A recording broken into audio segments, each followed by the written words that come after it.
Fichez-moi cette fille hors de ma vue avant que je ne vous remplace tous d'ici demain matin. La voix trancha le restaurant comme une lame. Margaret Valente, la matriarche de 60 ans de la famille criminelle la plus redoutée de Chicago, frappa la table de sa main. Autour d'elle, toutes les conversations s'éteignirent instantanément. Elle pointa un doigt couvert de diamants vers la jeune serveuse qui se tenait près de sa table. C'est le pire service que j'ai jamais eu de ma vie, lança-t-elle sèchement. Si elle est encore là quand je reviens, je m'assurerai que plus aucun d'entre vous ne travaille dans cette ville. La jeune serveuse resta figée un instant. Elle serrait son calepin si fort que ses jointures devinrent blanches. Elle avait 27 ans. Elle était mince, avec des yeux marron foncé et de légères cicatrices sur les mains. Des cicatrices qui racontaient une histoire que personne dans cette pièce n'aurait pu deviner. La plupart des gens à sa place se seraient excusés, auraient supplié ou seraient partis en larmes. Mais pas elle. Au lieu de cela, elle regarda lentement la femme la plus puissante de Chicago droit dans les yeux.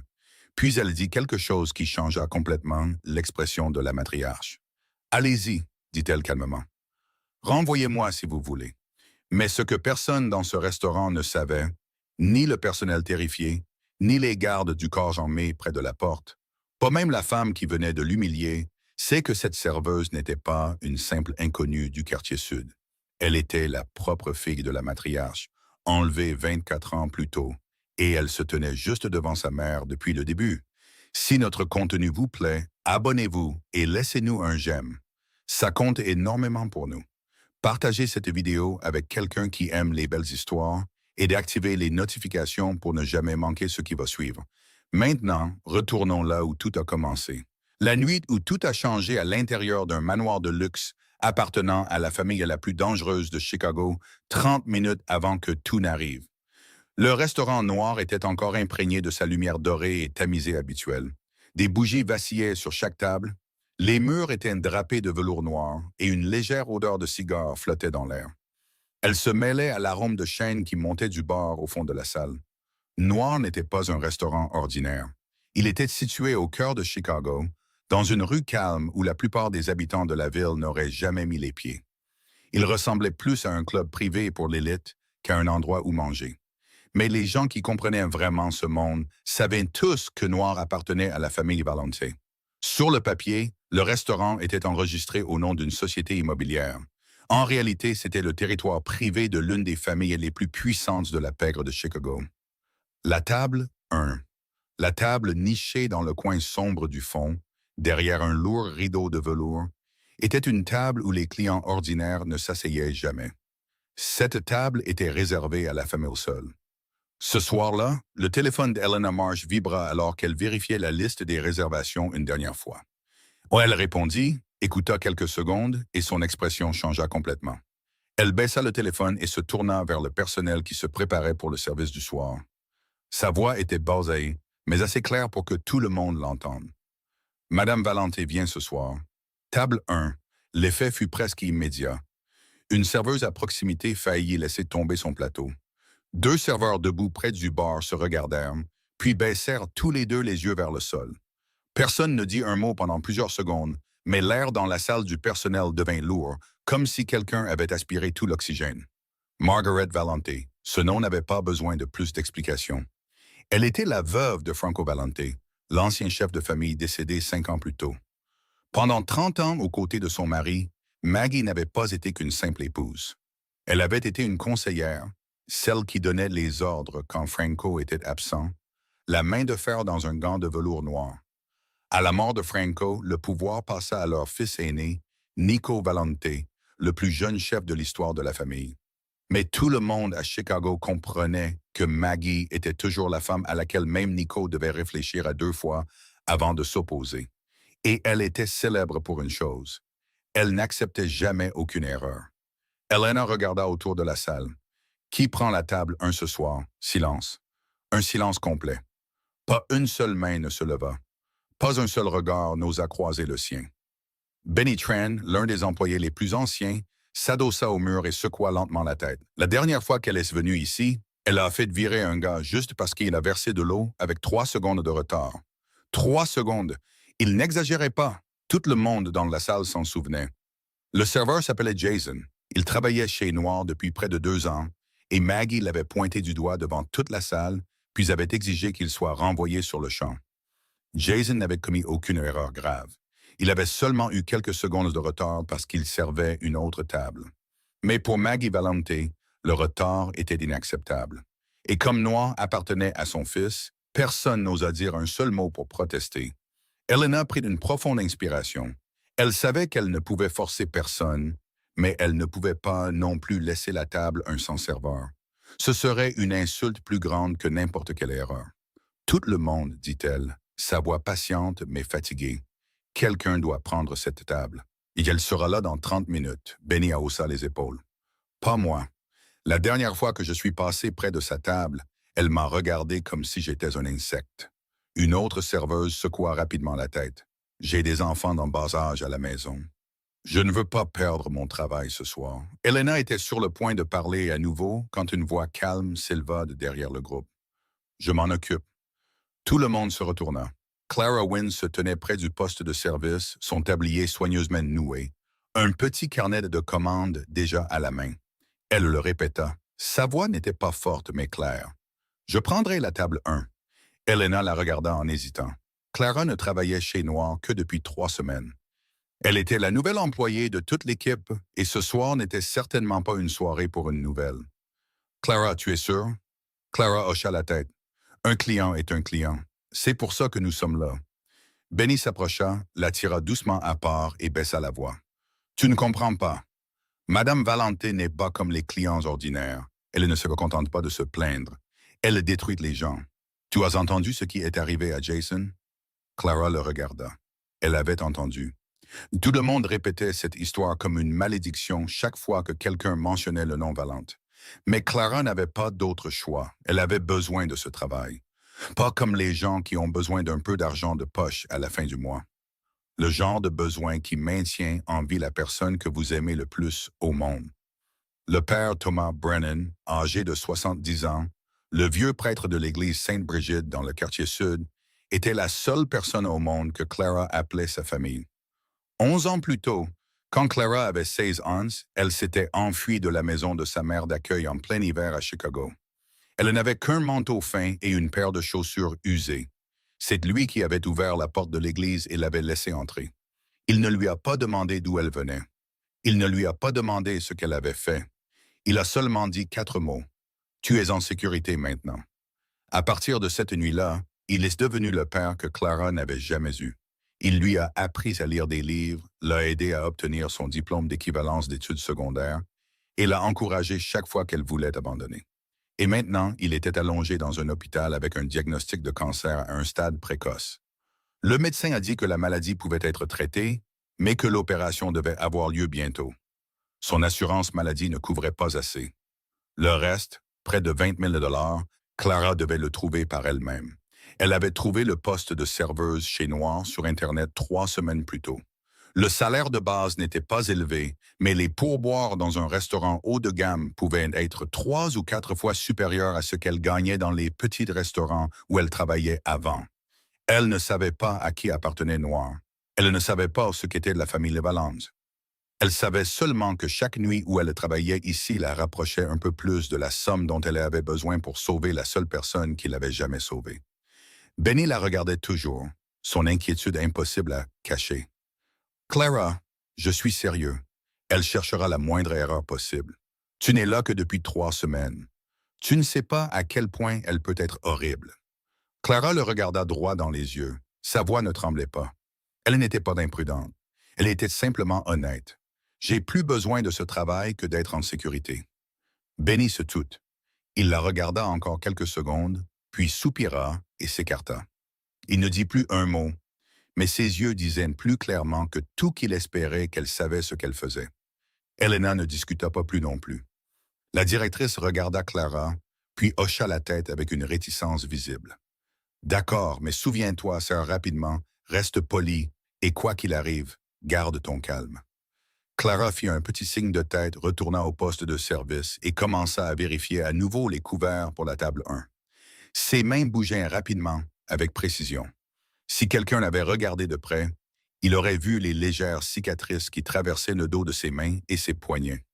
Ces cicatrices ne venaient pas d'une cuisine. Elles venaient d'une vie que personne dans ce restaurant n'aurait pu imaginer. Mais Clara n'en parlait jamais. Elle resserra son tablier une dernière fois, prit une profonde inspiration et regarda vers les grandes portes vitrées de noir. Dehors, les lumières de la ville scintillaient dans la nuit froide. 30 minutes. Elle avait 30 minutes avant que la femme la plus puissante de la famille Valente ne franchisse ses portes, et elle n'avait aucune idée que ce moment changerait sa vie pour toujours. Exactement 30 minutes plus tard, les grandes portes vitrées de noir s'ouvrirent. Mais Maggie ne fut pas la première à entrer. Deux grands hommes en costume noir entrèrent, leurs yeux balayant rapidement la pièce avec le genre d'habitude qui avait été répété des milliers de fois. Des gardes du corps. L'un d'eux resta près de la porte, les bras croisés sur sa poitrine, le dos droit comme un mur. L'autre s'avança plus profondément dans le restaurant, passant de table en table, vérifiant les coins de la pièce, jetant un coup d'œil vers la cuisine, puis faisant un petit signe de tête vers l'entrée. Tout était sécurisé. C'est alors seulement que Margaret Valance apparut. Elle entra dans noir comme si tout le restaurant avait été construit dans le seul but de la recevoir. Un manteau de fourrure noire drapé sur ses épaules, un sac Hermès noir posé soigneusement au creux de son bras, le parfum de luxe traînant doucement à chacun de ses pas. Ses cheveux argent platine étaient parfaitement coiffés en arrière. Son visage ne montrait aucune expression, ni joie, ni tristesse, ni chaleur, seulement la froideur absolue d'une femme qui avait passé toute sa vie à être obéie. Elle ne regarda personne, ni le personnel qui baissait les yeux à son passage, ni les clients qui faisaient semblant de ne pas la remarquer, ni Helena qui se précipitait pour l'accueillir. Elle se dirigea directement vers la table 1, tira sa chaise, s'assit et posa son sac sur la table d'un mouvement lent et puissant. Derrière le poste de service, Clara observait tout. Elle prit une profonde inspiration, prit son carnet de commandes et se dirigea vers la table 1. Elle pouvait sentir les yeux de Benny et ceux des autres membres du personnel suivre chacun de ses pas. Personne ne dit d'un mot, mais ce silence pesait plus que tout ce qu'ils auraient pu dire. Clara s'arrêta à côté de la table, gardant exactement la bonne distance, comme Helena le lui avait appris au cours des 3 dernières semaines. « Bonsoir, madame. Je m'appelle Clara et je serai votre serveuse ce soir. » Maggie ne leva pas les yeux. Elle dénouait le foulard de soie autour de son cou avec l'indifférence calme de quelqu'un pour qui Clara n'existait pas du tout. De l'eau gazeuse, du citron à part, et ne touchait pas le bord du verre. Sa voix n'était pas forte. Elle n'en avait pas besoin. Chaque mot était tranchant et précis, porteur du genre d'autorité qui ne nécessitait aucune explication. Clara fit un petit signe de tête. « Oui, madame. Tout de suite. » Elle retourna au bar, prit une bouteille d'eau gazeuse, la versa dans un verre en cristal et plaça une tranche de citron sur une petite assiette séparée. Elle rapporta le plateau à la table 1 et le posa doucement sans faire de bruit. Maggie jeta un coup d'œil au verre d'eau, puis ouvrit le menu relié en cuir sans rien dire. Clara attendait. 1 minute, 2 minutes. Maggie lisait le menu lentement, comme si le temps des autres n'avait aucune valeur. Enfin, elle parla sans lever les yeux. Filet mignon, saignant, légumes vapeur, sans sauce. Clara nota rapidement. « Désirez-vous autre chose, madame? » Maggie leva les yeux vers elle pour la première fois. Son regard parcourut Clara de la tête aux pieds, rapide, mais assez long pour tout évaluer. Les cheveux bruns simplement attachés, le visage fin, les yeux marron foncé, la main cicatrisée tenant le carnet de commandes. Maggie ne dit rien de plus. Elle fit seulement un léger geste de la main, signalant à Clara de partir. Clara inclina la tête avec une politesse exercée et se tourna vers la cuisine. En passant devant le poste de service, Benny attendait déjà, la tension lisible sur son visage. Elle a crié. Clara secoua la tête. « Pas encore. Elle vient de commander. » Benny expira, mais il n'avait pas l'air soulagé du tout. « Pas encore, répéta-t-il. Ce mot ne veut pas dire qu'elle ne le fera pas. » Clara ne répondit pas. Elle tendit le bon de commande à la cuisine et retourna à sa position. Elle se tenait assez loin de la table 1 pour ne pas déranger, mais assez près pour être prête au moment où on l'appellerait. Derrière le bar, Helena observait, les 2 mains serrées. Pour l'instant, tout allait bien. Mais bien chez Noir, quand Maggie Valente était assise à la table 1, signifiait seulement que la tempête n'était pas encore arrivée. Ces mots restèrent en suspens. Renvoyez-moi si vous voulez. Pendant un bref instant, tout le restaurant noir sembla se figer. Personne n'osait respirer trop fort. Maggie Valent se tenait parfaitement immobile, les yeux rivés sur Clara, comme si elle ne pouvait pas croire ce qu'elle venait d'entendre. 60 ans dans ce monde, 30 ans aux côtés de l'un des chefs les plus redoutés de Chicago. Et pas une seule fois, pas une seule, quelqu'un ne lui avait répondu sur ce ton. Surtout pas une serveuse, et surtout pas ici, sur le territoire de sa propre famille. Le visage de Maggie changea lentement. Le premier choc s'estompa, et à sa place vint quelque chose de bien plus dangereux. Une fureur froide. Pas la fureur bruyante des gens ordinaires, mais la fureur silencieuse de quelqu'un habitué à donner des ordres de vie ou de mort. Elle se leva de sa chaise lentement. Chaque mouvement portait le poids du pouvoir. Elle redressa le foulard de soie à son cou, puis tourna son regard vers la porte où se tenaient les deux gardes du corps. Elle ne cria pas. Elle parla juste assez fort pour être entendue, mais chaque mot tomba comme une pierre. « Sortez cette fille !» Les deux gardes du corps réagirent aussitôt. Pas d'hésitation, pas de question. Ils se dirigèrent vers Clara d'un pas rapide et décidé, comme s'ils avaient répété cela 1000 fois. Leur veste de costume bombait légèrement à la hanche, là où toute personne assez observatrice comprendrait ce qui était caché en dessous. Ce n'était pas le moment où un employé se faisait gronder par la direction. C'était le moment où les gardes du corps armé d'une famille mafieuse s'avançaient vers une jeune femme de 27 ans au milieu d'un restaurant. Elena fut la première à réagir. Elle se précipita de derrière le comptoir, les deux mains levées devant elle comme pour tenter d'arrêter une catastrophe. « Madame Valente, s'il vous plaît, ça n'a pas besoin d'aller aussi loin. Je vais m'en occuper. S'il vous plaît, laissez-moi m'en occuper. » La voix d'Elena tremblait. Elle savait mieux que quiconque que chez Noir, la parole de Maggie Valente était loi. Et quand cette loi était appliquée par deux hommes armés, personne n'avait le droit de s'y opposer. Maggie ne regarda même pas Elena. Ses yeux restaient fixés sur Clara, froids et impitoyables. Je l'ai déjà dit, sortez-la. Les deux gardes du corps étaient maintenant à moins de 3 pas de Clara. L'un d'eux leva la main, prêt à lui saisir le bras, mais Clara ne recula pas. Elle resta exactement là où elle était, le dos droit, les mains le long du corps. Son carnet de commandes était tombé par terre à un moment donné, et elle ne se souvenait même plus quand. Son cœur battait si vite qu'elle pouvait entendre chaque battement à l'intérieur de ses oreilles, mais ses pieds ne bougeaient pas. Pas parce qu'elle était courageuse, mais parce qu'elle était trop familière avec le sentiment d'être acculée.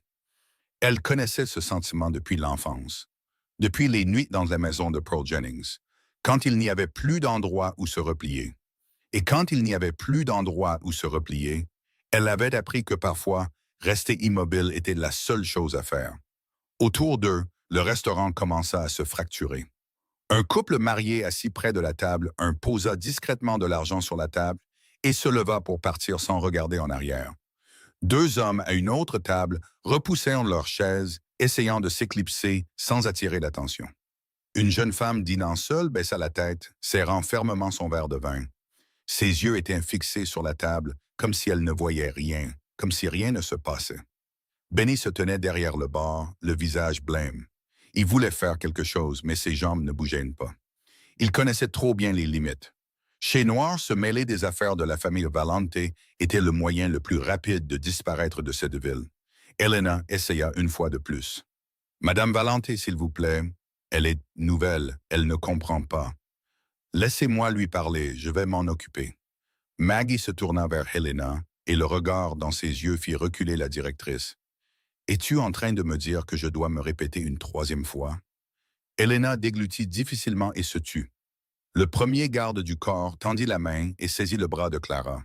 Clara sentit la main large et solide se resserrer autour d'elle. Elle leva les yeux droits sur le visage de l'homme. Il n'avait aucune expression. Pour lui, ce n'était qu'un ordre de plus. Mais au moment exact où Clara allait être traînée dehors, les grandes portes vitrées de noir s'ouvrirent à nouveau et tout le monde dans la pièce, y compris Maggie, y compris les deux gardes du corps, s'arrêta. Nico Valente franchit les portes vitrées de noir et tout à l'intérieur du restaurant changea aussitôt. Pas progressivement, instantanément, comme si quelqu'un venait d'aspirer tout l'air de la pièce et l'avait remplacé par quelque chose de plus lourd, de plus dense, de plus dangereux. Il portait un costume noir sans cravate. Le col de sa chemise était légèrement ouvert. 37 ans, les épaules larges, il se déplaçait sans hâte. Pourtant, chaque pas portait le genre de pouvoir que l'argent seul ne pouvait acheter. C'était le genre de pouvoir construit sur la peur, la loyauté, le sang. Ses yeux étaient vifs et froids, balayant la pièce d'un seul regard sans rien manquer. Derrière lui, Tristan Cole entra. Le bras droit de Nico, 35 ans, toujours vêtu de noir, toujours silencieux et toujours prêt. Tristan n'avait pas besoin de présentation. Sa présence aux côtés de Nico était un avertissement suffisant. Les deux gardes du corps de Maggie reconnurent Nico avant que quiconque n'ait eu le temps de réagir. Celui qui tenait le bras de Clara le lâcha immédiatement. Personne ne lui avait ordonné de la relâcher, mais l'instinct lui dit quoi faire. Dans la famille Levalente, il y avait une règle qui n'avait jamais besoin d'être dite à voix haute. Quand le chef apparaît, toute action s'arrête jusqu'à ce qu'il décide de la suite. Nico s'arrêta au milieu du restaurant. Il ne se pressa pas. Il regarda les deux gardes du corps se tenant rigidement. Puis Elena tremblant à côté du poste de service. Puis Maggie debout près de la table 1, le visage encore rouge de colère. Enfin, ses yeux se posèrent sur Clara, la jeune femme debout entre les deux gardes du corps. Le bras qui venait d'être saisi était encore rouge, mais son dos était droit et son regard n'était pas baissé. 3 secondes. Nico comprit toute la situation en 3 secondes. Puis il parla, sa voix basse et calme, presque un murmure. Pourtant, chaque mot se propagea clairement dans le silence absolu de Noir. Personne ne sera renvoyé ce soir. Les deux gardes du corps reculèrent aussitôt. Pas de questions, pas d'hésitation. Ils retournèrent à leur place près de la porte, comme s'ils ne les avaient jamais quittés.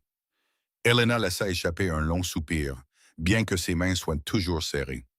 Benny, derrière le bar, osa enfin bouger à nouveau, mais ses yeux restaient grands ouverts, incapables de croire ce qui venait de se passer. Maggie se tourna vers son fils. Son visage ne s'était pas adouci du tout. « Nico, cette fille vient d'oser me manquer de respect dans ton propre restaurant. Vas-tu vraiment laisser passer ça? » Nico regarda sa mère. Il n'y avait pas de chaleur dans ses yeux, pas de douceur. Il n'y avait même pas de défi ouvert. Seulement la certitude absolue d'un homme habitué à prendre la décision finale dans chaque situation. Pas d'ici, mère. 4 mots. Seulement 4 mots. Pourtant, il traçait une ligne qui ne pouvait être confondue. C'était son restaurant. C'était son territoire. Et même si Maggie était sa mère, même si elle était la matriarche de la famille, à l'intérieur de Noir, dans cet espace, le dernier mot appartenait à Nico. Maggie regarda son fils, les lèvres pressées en une fine ligne droite. Elle comprit exactement ce que ces 4 mots signifiaient. Elle comprit aussi que se disputer avec Nico devant le personnel et les clients affaiblirait son autorité, et cela allait à l'encontre de tous les principes qu'elle lui avait enseignés depuis qu'il était enfant. Mais la colère dans ses yeux ne s'estompa pas. Elle ramassa son sac Hermès sur la table, remit son manteau de fourrure et se dirigea vers la porte. En passant devant Clara, elle s'arrêta une demi-seconde. Elle ne dit rien. Elle regarda seulement, mais ce regard disait plus clairement que n'importe quelle menace verbale que ce n'était pas fini. Les deux gardes du corps ouvrirent la porte à Maggie. Elle sortit dans la nuit froide de Chicago sans se retourner. Les portes vitrées se refermèrent derrière elle. Lentement, Noir reprit vie. Le bruit des respirations soulagées, le léger tintement des verres contre les tables, la musique de jazz, dont personne n'avait même réalisé qu'elle s'était arrêtée, recommença à jouer. Nico se tenait toujours au milieu du restaurant. Il se tourna et regarda Clara une fois de plus. Elle se penchait pour ramasser le carnet de commandes qui était tombé par terre. Quand elle se redressa, ses yeux rencontrèrent les siens. Elle ne baissa pas la tête. Elle ne dit pas merci. Elle n'avait pas l'air effrayée ou reconnaissante. Elle le regarda seulement directement et silencieusement, comme si elle avait l'habitude de se tenir seule au milieu des tempêtes et n'avait besoin de personne pour l'en sortir. Nico inclina légèrement la tête, si faiblement que c'était presque impossible à remarquer. Quelque chose dans son expression changea. Pas de l'intérêt, pas de la sympathie, de la curiosité, froide, vive et entièrement instinctive. Qui était cette fille qui n'avait pas peur? Dans le monde de Nico, tout le monde avait peur. Ses hommes avaient peur, ses ennemis avaient peur, même sa mère avait peur de perdre le pouvoir. Mais cette mince serveuse de 27 ans, avec des cicatrices sur les mains, s'était tenue entre deux gardes du corps armé et n'avait pas tremblé du tout. Il ne dit rien de plus. Il ne lui demanda pas son nom, ne lui demanda pas si elle allait bien. Il fit seulement un petit signe de tête à Tristan. Et tous deux se dirigèrent vers la porte privée menant à l'étage, où Nico avait son bureau à l'intérieur de noir. Avant de disparaître à travers elle, Tristan jeta un dernier regard à Clara. Son regard n'était pas curieux comme celui de Nico. Il était plus prudent que ça, comme s'il mémorisait son visage dans un but que lui seul comprenait. La porte se referma. Clara se tenait seule au milieu du restaurant, le carnet de commandes à la main, son cœur battant toujours vite, mais elle était toujours debout.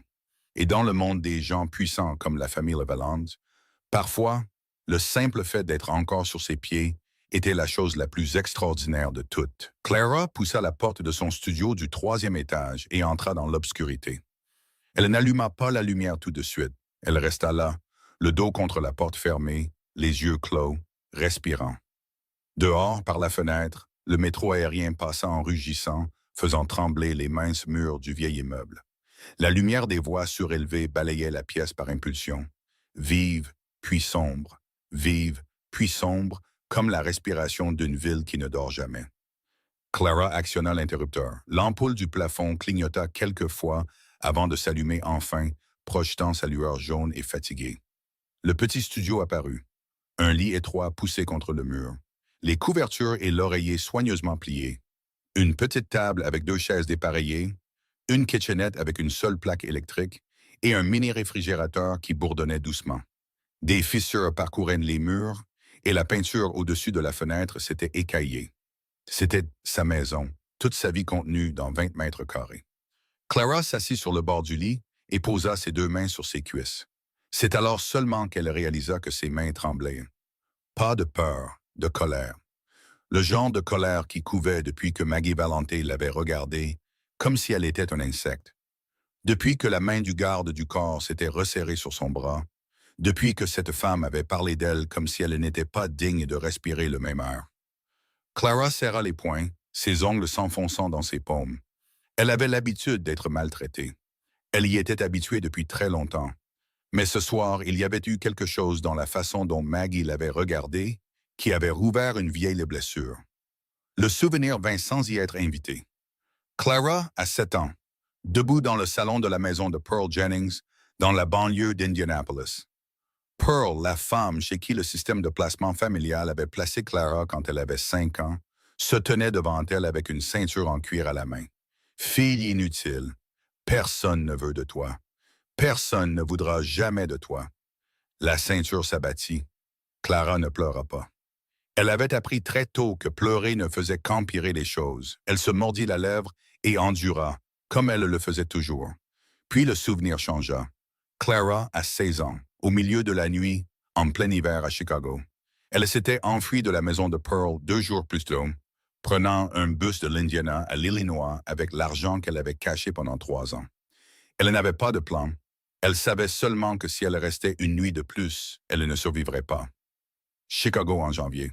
Moins 15 degrés. Elle marchait dans les rues du quartier sud avec un manteau fin et des baskets déchirées. La neige lui cinglait le visage. Ses pieds étaient engourdis depuis longtemps.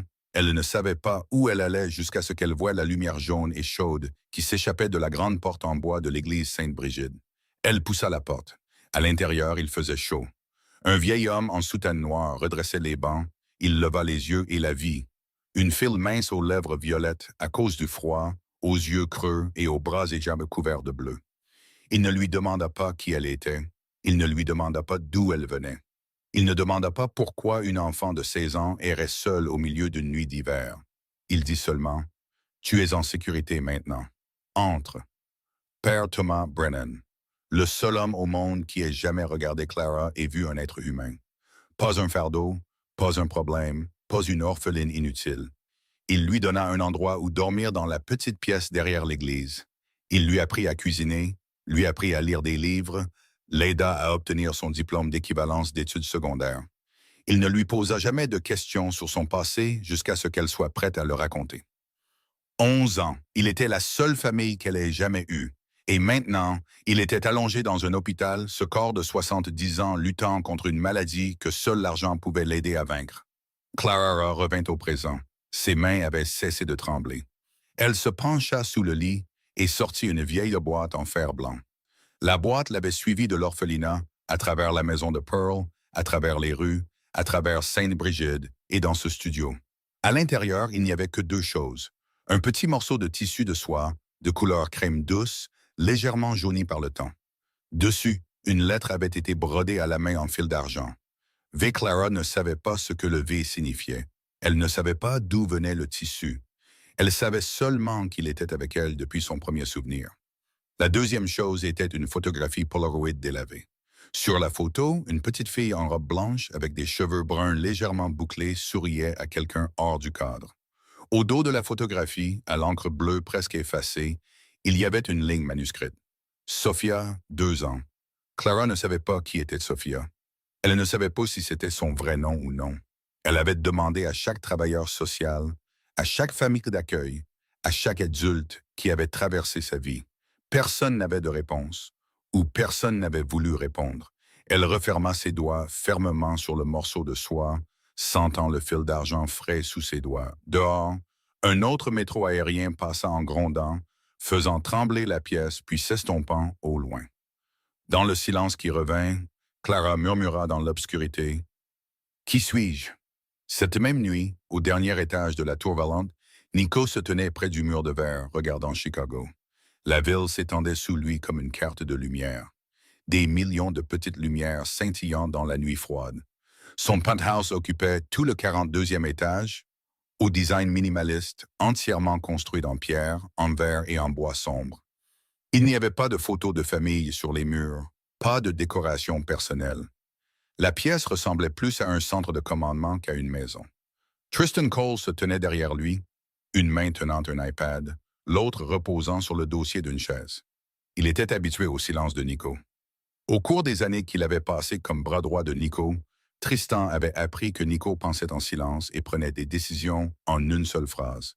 Jamais trop peu. La serveuse de ce soir, dit Nico, toujours tournée. Montre-moi son dossier. Tristan fit glisser son doigt sur l'iPad et afficha le dossier de l'employé.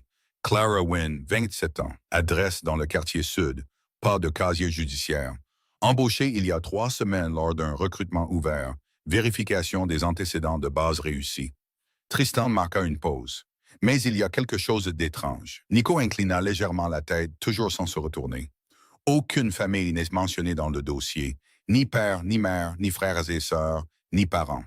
Dans le champ de contact d'urgence, elle a indiqué un prêtre de l'église Sainte-Brigide dans le quartier sud. À part ça, c'est complètement vide. Nico ne dit rien. Aucune famille n'est mentionnée dans le dossier. La phrase résonna dans son esprit d'une manière qu'il ne pouvait expliquer. La plupart des travailleurs avaient au moins un nom dans la section famille. Une mère, un ami, quelqu'un. Mais Clara Wynne n'avait personne, comme si elle était apparue de nulle part. Tristan attendit. « Tu veux que je creuse plus profondément, patron? » Nico leva une main et se frotta légèrement le menton. « Pas encore, laisse tomber. » Il se retourna vers son bureau et s'assit dans le fauteuil en cuir noir, mais il n'ouvrit pas son ordinateur portable, ni aucun des documents qui attendaient là. Ses yeux étaient fixés sur le vide. Il y avait quelque chose chez cette fille qu'il ne pouvait pas écarter. Pas son apparence, pas son imprudence, ses yeux. La façon dont elle l'avait regardé ce soir, directement et sans vaciller, remuait quelque chose de vague dans sa mémoire qu'il ne parvenait pas à saisir. Le téléphone sur le bureau vibra. Nico regarda le nom de l'appelant et répondit. Vera.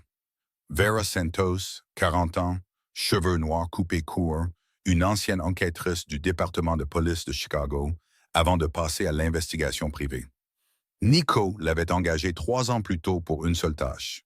Trouver Sophia Valente, sa sœur cadette. La petite fille qui avait été enlevée du domaine familial à l'âge de 3 ans, 24 ans plus tôt. Franco Valente, son père, avait dépensé des millions pour engager des gens pour la chercher pendant près de 2 décennies, sans résultat. Quand Franco est mort 5 ans plus tôt, Nico a hérité à la fois de l'Empire et de la recherche. Il a engagé Vera parce qu'elle était la meilleure dans le domaine, et parce qu'elle n'avait pas peur de creuser là où d'autres n'oseraient pas toucher. Au cours des 3 dernières années, Vera avait suivi des centaines de pistes, vérifié des milliers de dossiers et cherché dans 17 États. La plupart s'étaient soldés par des impasses. Mais ce soir, sa voix était différente. J'ai une nouvelle piste. Nico se pencha en arrière dans son fauteuil. Dis-moi. Vera prit une inspiration. J'ai trouvé une fille qui est entrée dans le système de placement familial en Indiana exactement la même année, 2002, au même moment où Sophia a disparu. Son dossier d'admission présente plusieurs irrégularités. Le nom de la personne qui l'a signalé ne correspond à aucune base de données et une partie du dossier original a été délibérément effacée. Nico se redressa. Délibérément effacée signifie que quelqu'un ne voulait pas qu'elle soit retrouvée. Vera continua. J'essaie de récupérer les données des archives des services de l'enfance de l'Indiana, mais ça prendra du temps. Combien de temps? Demanda Nico. Peut-être quelques semaines. Peut-être plus. Une semaine, dit Nico. Tu as une semaine. Le silence se fit à l'autre bout du fil. Vera savait que lorsque Nico donnait un délai, ce n'était pas une suggestion. Une semaine, répéta-t-elle. Je ferai de mon mieux. L'appel se termina. Nico posa le téléphone et regarda le mur de verre. 24 ans. 24 ans à vivre avec ce vide. Le garçon de 13 ans debout devant la chambre vide de sa petite sœur, entendant sa mère crier derrière la porte, était devenu l'homme assis dans ce penthouse. Il avait bâti un empire, pris le pouvoir et contrôlait la moitié de la ville, mais il n'avait jamais trouvé Sophia, et cet échec le rongeait de l'intérieur, même si personne ne pouvait le voir. À l'autre bout de la ville, dans un petit bureau encombré de dossiers à Lincoln Park, Vera Santos était assise à son bureau. La lampe de bureau était la seule lumière dans la pièce sombre. Elle ouvrit la pile de documents qu'elle avait passé les 2 derniers mois à rassembler. Dossier de foyer d'accueil, rapport de transfert, photo d'identité. Elle tourna à la dernière page, une petite photographie en noir et blanc imprimée à partir d'un scan de mauvaise qualité.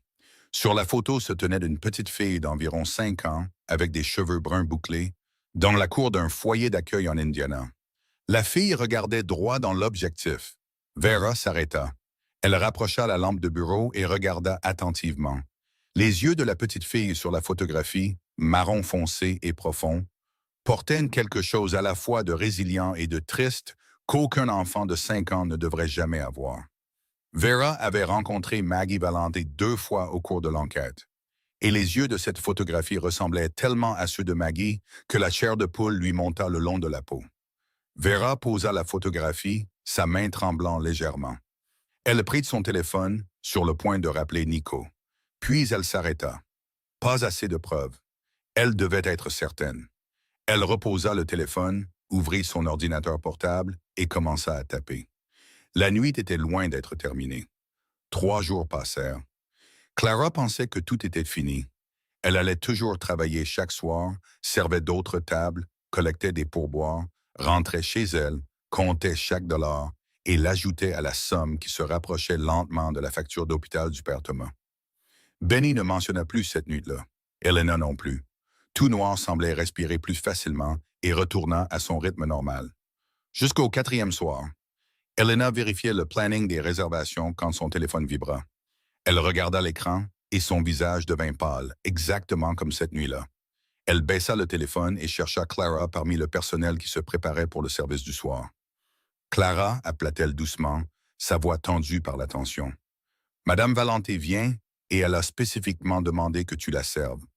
Clara s'arrêta au milieu de ce qu'elle faisait, les couverts immobiles dans ses mains. Elle a spécifiquement demandé que je la serve? Elena hocha la tête, les yeux pleins d'inquiétude. Je peux dire que tu es malade ce soir ou changer ton service. Clara regarda Elena. Elle pensa à l'argent qui lui manquait encore, au père Thomas, allongé à l'hôpital, à la réalité que si elle fuyait une fois, il y aurait une 2e fois, puis une 3e, jusqu'à ce qu'elle se transforme en quelqu'un d'invisible. Non, dit Clara, je la servirai. Benny, debout à proximité, secoua la tête, mais ne dit rien. Il la regarda seulement avec les yeux d'un homme qui avait déjà assez prévenu et savait que cette fois ne serait pas différente. Maggie arriva à 8 heures précises. Cette fois, il n'y eut pas de surprise, pas de vague de panique se propageant dans la pièce, seulement ce silence lourd quand elle entra, s'assit à la table 1 et attendit. Clara s'approcha de la table, son carnet de commandes à la main. « Bonsoir, madame. Que désirez-vous ce soir? » Maggie leva les yeux vers elle, mais cette fois, elle ne commanda pas tout de suite. Elle ne critiqua pas la nourriture, ne se plaignit pas du service, ne demanda pas d'eau ni de menu. Au lieu de cela, elle se pencha en arrière dans sa chaise, posa ses deux mains sur la table et regarda Clara avec une expression entièrement différente. Pas le regard en colère de la veille. Un regard qui mesurait, qui calculait, comme quelqu'un qui essaie de lire un livre qu'il ne peut pas poser. « Clara, c'est ça? » demanda Maggie. « Oui, madame, » répondit Clara, gardant sa voix stable. Maggie inclina légèrement la tête. « D'où venez-vous? » La question inattendue fit cligner des yeux Clara, mais elle répondit rapidement. « Du quartier sud, madame. » Maggie fit un petit signe de tête, comme si elle s'attendait à cette réponse. « Où est-ce votre famille? » Clara déglutit. « Je n'ai pas de famille que je connaisse. » Maggie ne réagit pas tout de suite. Elle laissa cette réponse en suspens pendant quelques secondes, comme pour en peser la valeur. Puis elle demanda à nouveau. « Alors, où avez-vous été élevé? »« En famille d'accueil, » répondit Clara. Sa voix resta calme, mais chaque question la rapprochait de parties de sa mémoire qu'elle ne voulait pas toucher, surtout pas ici, devant cette femme. Éducation. Clara hésita une seconde. Un diplôme d'équivalence d'études secondaires. Maggie haussa légèrement un sourcil. « Pas d'université? »« Non, madame. » Maggie regarda Clara un instant de plus. Puis elle sourit. Mais ce n'était pas un sourire de sympathie ou de gentillesse. C'était le sourire de quelqu'un qui venait de confirmer exactement ce qu'elle soupçonnait. « Donc, vous n'avez pas de famille, pas d'éducation, pas de racines. » Elle parla lentement, chaque mot clair. « Et vous pensez que vous méritez d'être ici, dans ce restaurant, à servir ma famille? » Ces mots n'étaient pas forts. Maggie ne cria pas. Elle n'en avait pas besoin. Chaque mot était choisi avec soin et tiré comme une aiguille, précis et cruel. Clara les sentit percer l'armure qu'elle avait passé 27 ans à construire. Pas parce que Maggie avait tort, mais parce que Maggie avait visé directement la chose que Clara craignait le plus. Pas de racines, personne n'appartenant nulle part. Elle sentit son nez piqué, ses yeux brûlés pour la première fois depuis qu'elle était adulte.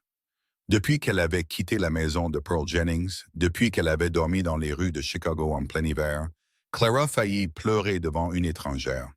Mais alors elle vit les yeux de Maggie, l'attente en eux, attendant qu'elle craque, attendant qu'elle s'excuse, attendant qu'elle prouve que Maggie avait raison, qu'elle n'était que le genre de personne faible qui ne méritait pas d'être là. Et Clara comprit que ce n'était pas une question de nourriture. Ce n'était pas une question de service. Maggie était revenue ce soir non pas pour le steak ou pour le restaurant. Elle était revenue parce que Clara avait osé la regarder dans les yeux et Maggie Valente avait besoin de la briser pour prouver que personne n'avait le droit de faire ça. Clara cligna des yeux une fois. Les larmes rentrèrent, son dos se redressa et elle répondit, sa voix pas plus forte que celle de Maggie, mais stable comme la pierre. « J'ai gagné tout ce que j'ai par moi-même. » Maggie ne réagit pas immédiatement, mais à ce moment-là, quelque chose vacilla sur son visage. Pas de la colère, pas du mépris, de la surprise. Petite, presque impossible à saisir. Mais elle était là. Parce que ces mots, la façon dont Clara se tenait, la façon dont elle levait le menton en les disant, remuaient quelque chose en Maggie de très loin, de très vieux, de très douloureux, quelque chose qu'elle ne pouvait pas nommer. Elle regarda Clara quelques secondes de plus, puis détourna les yeux, ouvrit le menu et commanda comme si de rien n'était. Mais sa main trembla légèrement en tournant la page et elle ne savait pas pourquoi. Maggie venait de finir de commander quand la porte au fond du restaurant, la porte privée menant à l'étage que seule la famille utilisait, s'ouvrit. Nico entra dans le noir. Cette fois, il n'y eut pas de surprise comme la veille. Cette fois, il était venu avec un but. 2 heures plus tôt, Vera l'avait appelé avec une brève mise à jour. La fille du dossier, celle qui était entrée dans le système de placement familial de l'Indiana en 2002, vivait maintenant dans le quartier sud de Chicago. Vera n'avait toujours pas confirmé son identité, mais elle ajouta une phrase qui fit poser à Nico son verre de whisky à mi-chemin. Son adresse correspond à la zone où vit l'une des nouvelles employées de Noir. Nico ne croyait pas aux coïncidences. Dans son monde, la coïncidence était ce que les gens naïfs utilisaient pour expliquer les choses qu'il ne voulait pas voir. Il traversa le restaurant, ni pressé, ni lent. Tristan n'était pas avec lui cette fois. Nico voulait venir seul. Il voulait observer sans la présence menaçante de son bras droit à ses côtés, rendant tout le monde plus tendu que nécessaire. Ses yeux balayèrent de la pièce et s'arrêtèrent à la table 1. Maggie était assise là, le menu déjà fermé, son visage portant l'expression froidement satisfaite de quelqu'un qui venait de gagner une petite bataille. Clara se tenait à quelques pas de la table, le dos toujours droit, mais les yeux légèrement rouges. Pas assez pour qu'une personne ordinaire le remarque. Mais Nico n'était pas une personne ordinaire. Il la regarda et sut aussitôt. Elle venait d'être attaquée. Attaquée, pas avec les mains, avec des mots. Nico se dirigea directement vers la table 1. Maggie leva les yeux vers son fils, son expression montrant une lueur de surprise qu'elle cacha rapidement. « Nico, tu es en avance. » Nico ne s'assit pas. Il se tint à côté de la table, regarda sa mère, puis Clara, puis de nouveau sa mère. Il n'eut pas besoin de demander ce qui s'était passé. Il lut la situation en quelques secondes, de la même manière qu'il lisait chaque situation de sa vie, rapidement, avec précision, et sans que personne n'ait besoin de lui expliquer. Assez, mère. Sa voix n'était pas forte. Elle n'était pas en colère. Elle était simplement finale, d'une manière que quiconque connaissait Nico comprendrait. C'était le point d'arrêt, pas le début d'une dispute. Maggie fronça les sourcils. « Tu défends encore une serveuse contre ta mère? » Nico la regarda. « Je ne défends personne. Je te dis que ça suffit. » Ils se regardèrent. Entre eux, il y avait une tension qui existait depuis très longtemps. Pas seulement de ce soir ou de la veille, mais depuis le jour où Franco est mort et où Nico a pris le pouvoir. Maggie n'avait jamais pleinement accepté que son fils soit maintenant celui qui prenait la décision finale. Et Nico n'avait jamais cessé d'aimer sa mère. Mais il ne cédait jamais non plus quand elle franchissait une ligne. Maggie se leva, prit son sac et mit son manteau. Elle ne dit rien de plus. Elle n'en avait pas besoin. Son silence portait plus de poids que n'importe quelle menace verbale. Elle sortit de noir pour la deuxième fois en 4 jours. Et cette fois, ses pas étaient plus rapides, plus durs, comme si elle retenait quelque chose de plus grand que la colère elle-même. La porte se referma. Nico resta debout à côté de la table 1. Il se tourna vers Clara. Elle se tenait immobile, son cornet de commande serré dans sa main, les yeux fixés droit devant elle. Elle n'avait pas l'air reconnaissante. Elle ne baissa pas de la tête. Elle ne s'excusa pas. Elle se tenait simplement là, comme si c'était juste un autre jour ordinaire dans la chaîne de jours extraordinaires qu'elle appelait sa vie. Nico demanda, sa voix basse et si inattendue que même lui ne savait pas pourquoi il demandait. « Ça va? » Clara cligna des yeux. Elle le regarda, et pendant un instant, la lassitude constante sur son visage s'adoucit légèrement. Pas parce qu'elle lui faisait confiance, mais parce que cette question, ces 3 mots simples, étaient quelque chose qu'elle entendait rarement de la part de quiconque, et encore moins d'un homme comme Nico Valente. « Ça va, » répondit-elle. Elle marqua une pause, puis ajouta « Merci. » Nico ne répondit pas au remerciement. Il la regarda seulement, puis un petit détail attira son attention. Clara inclinait légèrement la tête vers la gauche quand elle parlait, un mouvement naturel et inconscient, comme si elle l'avait fait toute sa vie sans jamais le savoir. Nico s'immobilisa. Il connaissait ce mouvement. Il l'avait vu des milliers de fois. Sa mère inclinait la tête exactement de la même manière chaque fois qu'elle réfléchissait ou essayait de retenir une émotion. Exactement le même angle, exactement le même côté. Et soudain, les yeux marron foncés de Clara, la façon dont elle gardait le dos droit quand elle était acculée, le refus obstiné de plier. Toutes les choses qu'il avait vues lors de leurs 2 rencontres se rassemblèrent en une image qu'il ne pouvait toujours pas voir avec une clarté totale, mais assez pour faire manquer un battement à son cœur.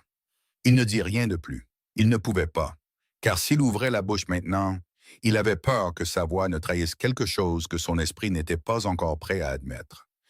Il fit un petit signe de tête à Clara, se détourna et se dirigea vers la porte privée. Mais quand la porte se referma derrière lui, Nico s'arrêta dans le couloir sombre. Il s'adossa au mur, ferma les yeux, et l'image qui montait dans son esprit n'était pas celle de Clara Wynne debout dans le restaurant ce soir. C'était une petite fille de 3 ans, avec des cheveux bruns bouclés, qui inclinait toujours la tête vers la gauche chaque fois qu'elle souriait et l'appelait par le nom que personne ne l'avait appelé depuis 24 ans. « Frère ». Nico ouvrit les yeux, sa main se serra en un point. Il sortit son téléphone et appela Vera. Elle répondit à la première sonnerie. Tout ce que tu as sur la fille du quartier sud, dit Nico, sa voix rauque. Apporte-le-moi ce soir. Vera Santos ne dormit pas cette nuit-là. Après l'appel de Nico, elle débarrassa son bureau, ne laissant que les documents liés à un seul nom, Clara Wynne. Elle commença par le dossier d'admission en famille d'accueil de l'Indiana qu'elle avait trouvé la semaine précédente. Le dossier indiquait que Clara Wynne, âgée d'environ 3 ans, avait été placée dans le département des services à l'enfance de l'Indiana à l'automne 2002. L'enfant avait été confié par une femme prétendant être sa tante maternelle, une femme nommée Mary Novak.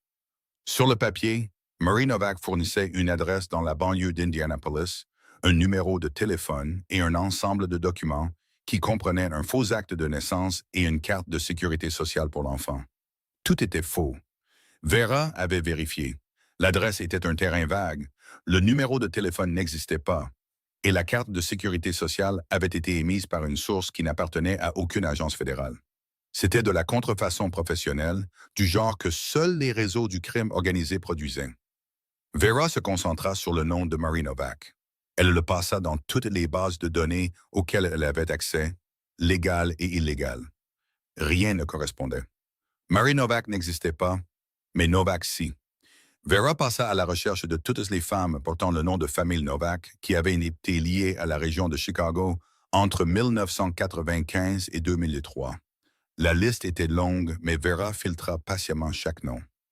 À 3 heures du matin, elle le trouva. Rita Novak, née en 1968, citoyenne américaine d'origine est-européenne. Elle avait travaillé comme domestique pour plusieurs familles riches de la région de Chicago à partir du milieu des années 90. Et de 1998 à 2002, Rita Novak avait été officiellement employée par la famille Valance comme femme de chambre personnelle de Margaret Valance. Vera s'arrêta et fixa l'écran. 4 ans. Rita Novak avait vécu dans la maison Valente pendant 4 ans, s'occupant de la famille, digne de la confiance de Maggie. Et Rita Novak a disparu la même nuit que Sofia Valente. À l'automne 2002, Vera ouvrit une autre couche de données. Elle chercha dans les dossiers de police, les rapports de personnes disparues, tout ce qui était lié à Rita. Après 2002, il n'y avait presque rien. Rita Novak avait disparu de tous les systèmes comme si elle n'avait jamais existé. Pas de nouvelle adresse, pas de dossiers fiscaux, pas de renouvellement de permis de conduire. Mais Vera trouva une chose, un rapport interne du FBI de 2006 lié à une enquête majeure sur un réseau de traite d'êtres humains opérant dans le Midwest. Le rapport listait des individus soupçonnés d'être liés au réseau, nom numéro 17 sur la liste. Rita Novak, rôle suspecté, collecte et transport d'enfants. Vera repoussa sa chaise du bureau et croisa les mains derrière sa tête. L'image commençait à se préciser. Rita Novak n'était pas une kidnappeuse au hasard. Elle était liée au réseau de traite avant même d'entrer dans la maison Valente. Peut-être qu'elle leur devait de l'argent. Peut-être qu'elle a été forcée. Mais le résultat était le même. Elle a sorti Sofia Valente de la maison, l'a remise au réseau, et le réseau a déplacé l'enfant en Indiana où ils lui ont donné une toute nouvelle identité. Clara Wynne, avec un faux acte de naissance, une fausse carte de sécurité sociale et une histoire fabriquée d'une tante confiant sa nièce au système de placement familial. Sofia Valente a été effacée de la carte. Pas d'empreinte digitale dans le système car elle n'avait que 3 ans. Pas de photo d'identification car les dossiers originaux avaient été remplacés. Pas de lien ADN car personne n'avait pensé à chercher un enfant en Indiana alors que l'enlèvement avait eu lieu en Illinois. Le réseau avait tout calculé avec soin et ils avaient réussi pendant 24 ans. Vera regarda l'horloge. 4h30 du matin. Elle rassembla tout dans un seul dossier. Les dossiers de placement de l'Indiana, les faux documents de Clara, le passé de Rita Novak, le dossier d'emploi de la famille Valente, le rapport du FBI et la photographie de la fillette de 5 ans en famille d'accueil avec des yeux exactement comme ceux de Maggie. Elle appela Nico. Il répondit à la première sonnerie. Comme s'il n'avait pas dormi non plus. J'ai trouvé, dit Vera. Clara Wynne a été placée dans le système par une femme utilisant le faux nom de Mary Novak. Son vrai nom était Rita Novak. Elle a travaillé comme femme de chambre pour votre mère de 98 à 2002. Elle a disparu la même nuit que Sophia. Silence à l'autre bout du fil. Vera continua. Rita avait des liens avec un réseau de traite d'êtres humains du Midwest. Le FBI l'a mentionné dans une enquête en 2006, mais ils ne l'ont jamais attrapé. Le réseau a créé une fausse identité pour Sophia, y compris une carte de sécurité sociale, puis l'a placée dans le système de placement familial de l'Indiana sous le nom de Clara Wynne. C'est pourquoi votre famille n'a pas pu la trouver pendant 24 ans.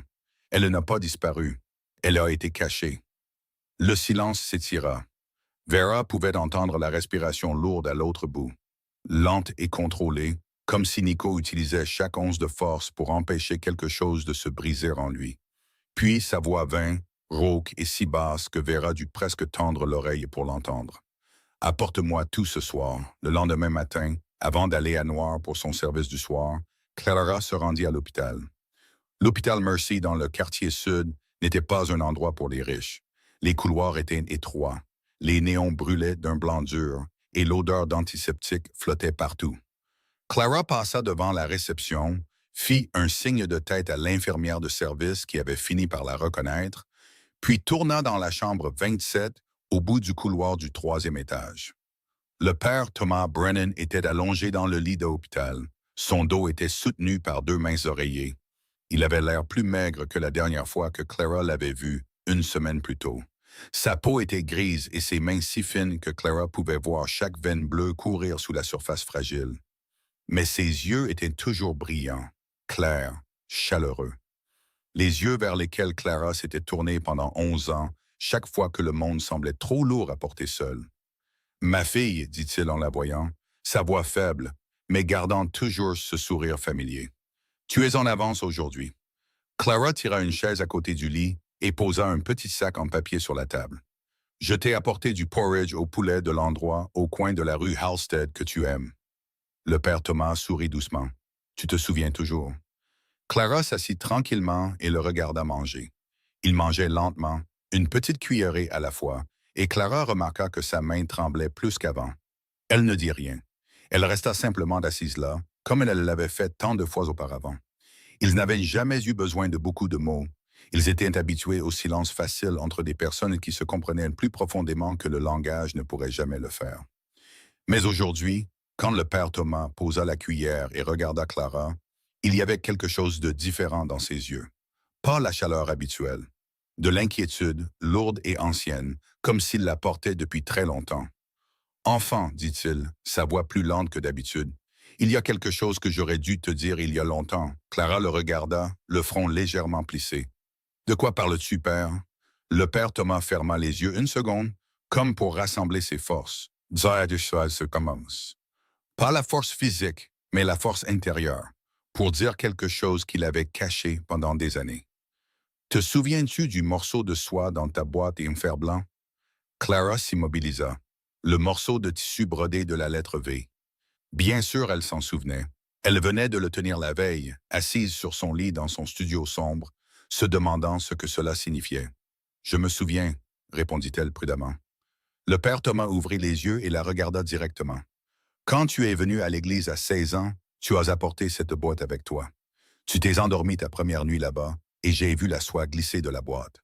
Je l'ai ramassée et j'ai vu le V. » Clara écoutait et son cœur se mit à battre plus vite, bien qu'elle ne comprenne pas pourquoi. Le père Thomas continua. « Je n'y ai pas beaucoup pensé à l'époque, mais quelques mois plus tard, après que tu te sois stabilisé, j'ai regardé le tissu plus attentivement. Ce genre de soie n'était pas de la soie ordinaire. C'était du tissage sur mesure, spécialement commandé, le genre que seules les familles très riches utilisaient. Et le V était brodé à la main avec du vrai fil d'argent. » Clara sentit l'air de la chambre d'hôpital s'alourdir. « J'ai fait des recherches, dit-il. J'ai demandé à quelques personnes que je connaissais dans le diocèse, des gens ayant des relations dans les cercles supérieurs de Chicago. Et j'ai appris qu'il y avait une famille ici qui commandait exactement ce genre de tissu de soie pour broder des initiales pour les enfants de la famille. » Le père Thomas marqua une pause et prit une respiration laborieuse. La famille Valente. Le nom résonna dans la petite chambre d'hôpital comme une cloche. Clara sentit le sang quitter son visage. Valente, la famille qui possédait Noir, la famille à laquelle Maggie appartenait, la famille que Nico Valente dirigeait maintenant. Qu'est-ce que tu dis? Demanda Clara, sa voix plus basse que d'habitude. Le père Thomas lui prit la main. Sa main était fine mais chaude. Je n'ai pas de preuves, enfant, seulement des soupçons. Un morceau de tissu ne suffit pas à prouver quoi que ce soit. Mais je sais qui sont les Valente.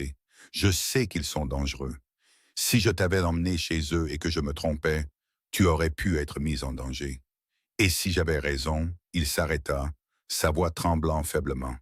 Il t'aurait peut-être enlevé à moi. Clara le regarda. Elle vit des larmes s'accumuler au coin des yeux de cet homme de 70 ans.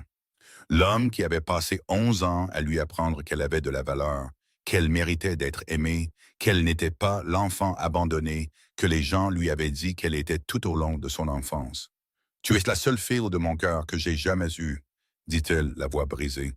J'avais peur de te perdre. Je sais que c'était égoïste, mais j'avais peur. Clara serra ses doigts autour de sa main. Elle n'était pas en colère. Elle ne pouvait pas être en colère contre cet homme. Mais la question en elle se posa plus fort que jamais. Es-tu en train de dire que je pourrais appartenir à la famille Valente?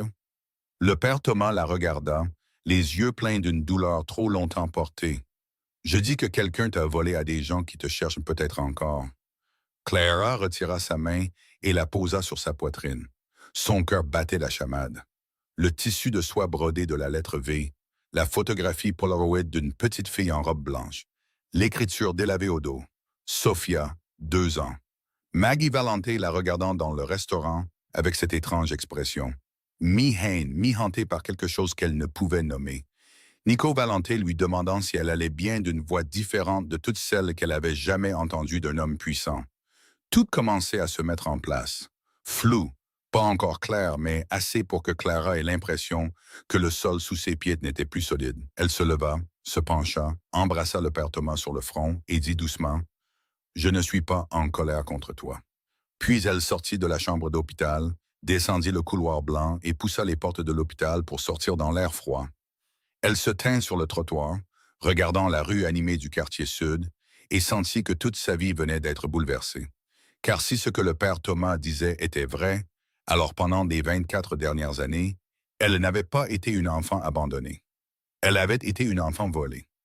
Cette nuit-là, Vera Santos se tenait devant la porte du penthouse au 42e étage de la Tour Valente avec une lourde mallette en cuir à la main.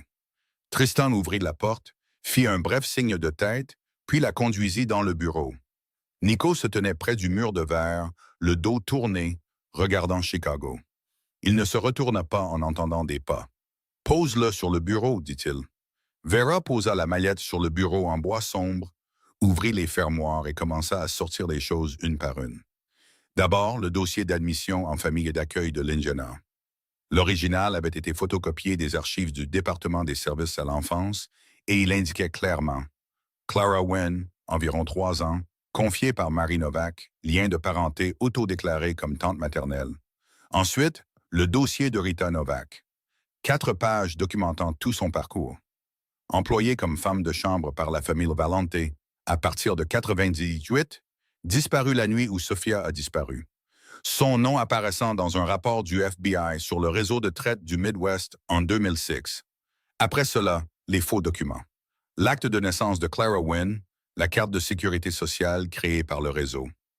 Vera posa chaque élément sur le bureau dans l'ordre, proprement et précisément, comme elle l'avait fait des centaines de fois dans sa carrière. Mais quand elle sortit le dernier élément, sa main marqua une pause. Une photographie. Une impression en noir et blanc faite à partir d'un scan montrant une petite fille d'environ 5 ans debout dans la cour d'un foyer d'accueil. Et au dos de la photographie, Vera avait attaché une petite note manuscrite. Selon le dossier médical du foyer d'accueil, l'enfant a une tache de naissance en forme de croissant derrière l'oreille gauche. Vera posa la photographie sur le bureau à côté des autres dossiers. « Tu devrais regarder ça, dit-elle. Nico se retourna enfin. Il se dirigea vers le bureau et resta debout, regardant les documents soigneusement disposés sur le bois. Ses yeux parcoururent le dossier d'admission, le passé de Rita, les faux documents. Son visage ne changea pas. Il avait lu des milliers de dossiers dans sa vie, la plupart sur des ennemis, des partenaires ou des gens sur le point de devenir l'un ou l'autre. Il était habitué à absorber des informations sans laisser l'émotion interférer. Mais quand ses yeux s'arrêtèrent sur la photographie de la petite fille, et quand il lut la note de Vera sur la tache de naissance en forme de croissant derrière l'oreille gauche, tout en lui s'arrêta. Il ne bougea pas, ne respira pas, ne cligna pas des yeux. Une tache de naissance en forme de croissant derrière l'oreille gauche. Le souvenir vint sans prévenir, si violemment qu'il sentit le sol du penthouse vaciller sous ses pieds. Il avait 13 ans, assis par terre dans le salon du manoir de Gold Coast avec Sophia sur ses genoux. Elle venait de prendre un bain, ses cheveux bruns bouclés encore humides, l'odeur de savon pour enfant douce et propre. Il lui séchait les cheveux quand il le vit. Une petite tache de naissance brun pâle en forme de croissant de lune nichée derrière son oreille gauche. « Mère, pourquoi Sophia a-t-elle une petite lune derrière l'oreille? » Maggie était assise sur le canapé en train de lire et elle leva les yeux avec un sourire. « C'est sa marque spéciale, dit-elle, pour que peu importe où elle aille, sa mère la reconnaisse. » Il se souvint de Sophia éclatant de rire quand il toucha légèrement la tache de naissance. Il se souvint de sa petite main s'enroulant autour de son doigt. Il se souvint de la façon dont elle l'appelait par un nom qu'elle ne pouvait toujours pas prononcer clairement.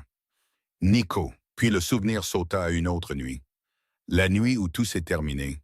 Il avait 13 ans, debout dans l'embrasure de la chambre de Sophia. La chambre était vide. Le berceau était vide. La couverture était encore soigneusement pliée comme si personne n'y avait dormi la nuit précédente. Mais il savait qu'elle y avait dormi. Il lui avait lu une histoire avant de se coucher. Derrière lui, le son des cris de sa mère déchira le silence du matin. Maggie était à genoux dans le couloir, s'agrippant au mur, criant le nom de Sophia encore et encore comme une prière désespérée.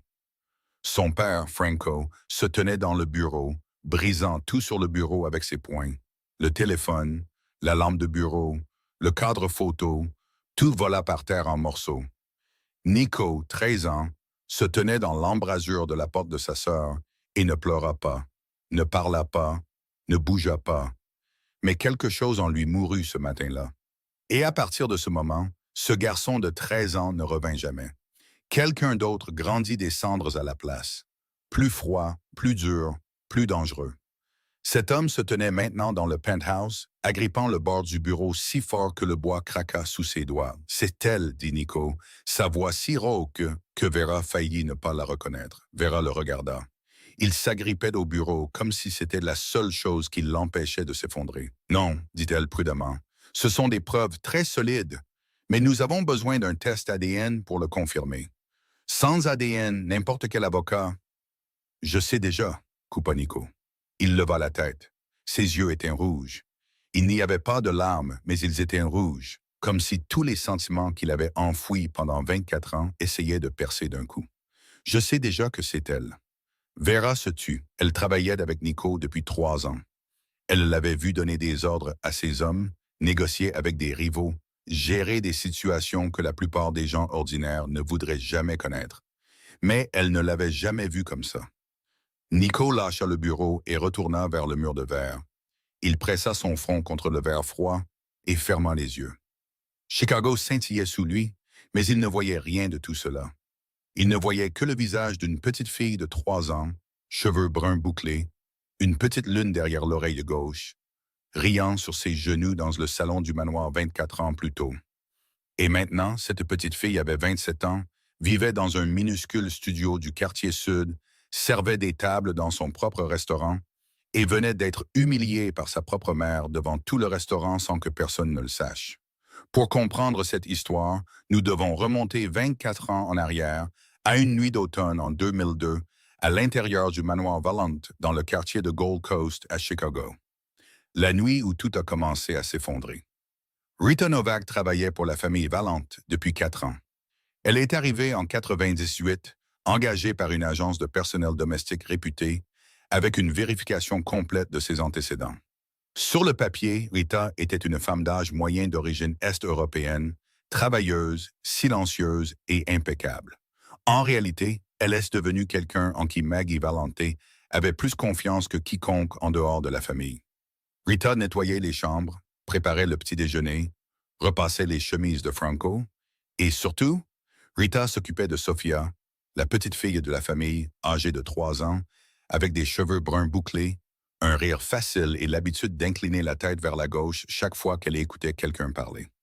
Maggie permettait à Rita de donner le bain à Sofia, de lui lire des histoires et de la bercer pour l'endormir les soirs où elle était occupée à recevoir des invités ou à accompagner Franco. Rita connaissait l'heure du coucher de Sofia. Elle savait quel ours en peluche la petite fille préférait. Elle savait que Sofia avait peur du noir et avait toujours besoin de sa veilleuse. Rita savait tout, et c'est exactement pourquoi elle a été choisie. Personne dans la famille Levalant ne savait qu'avant de venir travailler pour eux, Rita avait une dette qu'elle ne pourrait jamais rembourser. Au milieu des années 90, alors qu'elle venait d'immigrer en Amérique, Rita avait besoin d'argent, de documents, d'un endroit où vivre. Elle s'est tournée vers des gens de sa propre communauté. Et ces gens l'ont conduite à un réseau de traite qui opérait dans tout le Midwest. Ce réseau ne faisait pas de trafic de drogue ou d'armes. Il faisait du trafic de personnes, principalement des enfants. Ils ont prêté de l'argent à Rita, l'ont aidé à stabiliser sa vie, lui ont créé un passé propre pour qu'elle puisse trouver du travail, puis ils ont attendu. Ils ont attendu 4 ans jusqu'à ce que Rita soit exactement dans la position dont ils avaient besoin. La menace est venue à l'été 2002. Un homme que Rita n'avait jamais vu auparavant est apparu devant le portail arrière du manoir alors qu'elle faisait des courses. Il a parlé brièvement. La dette était due. Rita la rembourserait en argent ou la rembourserait d'une autre manière. L'autre manière était de livrer un enfant.